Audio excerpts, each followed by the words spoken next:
Salam à tous. Dans la série de partage de mes lectures, j'ai choisi un thème aujourd'hui, la nostalgie. Il est communément admis que la nostalgie est un réconfort pour le cœur. On dit parfois des gens nostalgiques qu'ils vivent dans le passé, dans le regret, et qu'ils s'épuisent à entretenir sans fin des souvenirs lointains.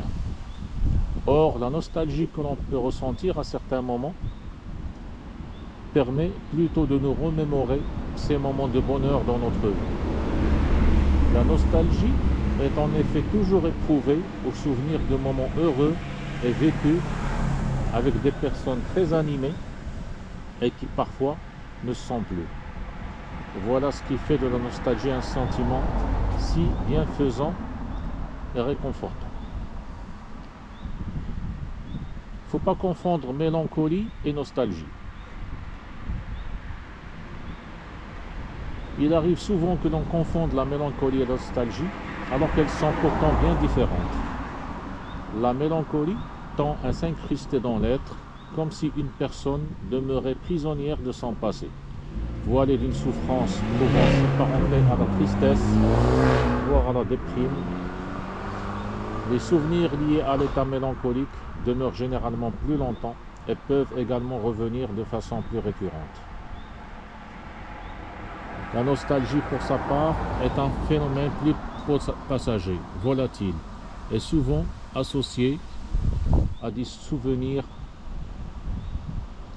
heureux.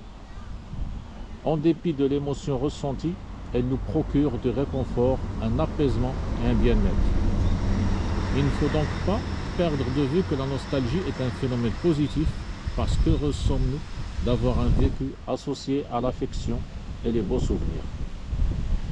Évoquons tantôt de beaux moments du passé, tantôt notre jeunesse, notre enfance ou celle de nos enfants.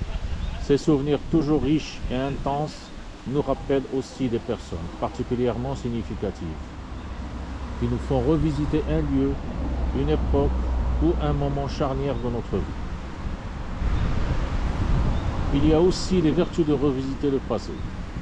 Il reste que ces souvenirs sont la plupart du temps idéalisés, notamment grâce au passage des années et à notre mémoire parfois sélective. Les fêtes, aujourd'hui, nous ramènent souvent aux souvenirs de notre jeunesse, sans doute plus beaux dans nos réminiscences que dans la réalité. Alors pourquoi se priver de les revisiter? Après tout, ces retours en arrière sont plus souvent momentanés. Ils surgissent devant de bonnes nouvelles ou des événements heureux. En feuilletant avec émotion un album de photos, l'émotion peut voiler le regard ou le noyer de larmes, alors que l'on constate que le temps a passé bien vite, que beaucoup de gens que l'on aimait ne sont plus de ce monde. Un sentiment souvent vécu avec les personnes plus âgées, découvrant parfois qu'ils sont les seuls survivants sur ces précieuses images captées sur le vif.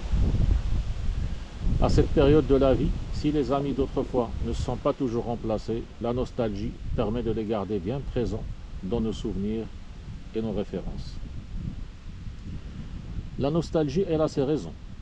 Aussi étrange que cela puisse paraître, cette plongée dans le passé permet surtout de nous ancrer dans le présent. La nostalgie peut en effet permettre de contempler tout le chemin parcouru, susciter des bilans et nous ramener à l'essentiel. Elle permet de renouer avec le passé même teinté de tristesse, et celle-ci est particulièrement réconfortante, surtout lors du décès d'une personne qui nous est chère. Revoir des images ou réentendre la voix du défunt captée jadis dans une vidéo nous replonge dans la douleur de la perte, mais aussi dans la joie et la gratitude d'avoir connu quelqu'un d'aussi précieux. Est-ce si grave de verser quelques larmes devant des photos un peu jaunies? Bien au contraire, nous sommes des êtres d'émotions, et de toutes sortes, la peur, la tristesse, la joie, la surprise, etc. Et notre cerveau est fait pour nous faire vivre de telles émotions, mais aussi pour nous permettre de les réguler afin de nous en servir de façon adaptative. On peut tout à la fois éprouver de la peine et de la joie simultanément. C'est aussi cela, la nostalgie.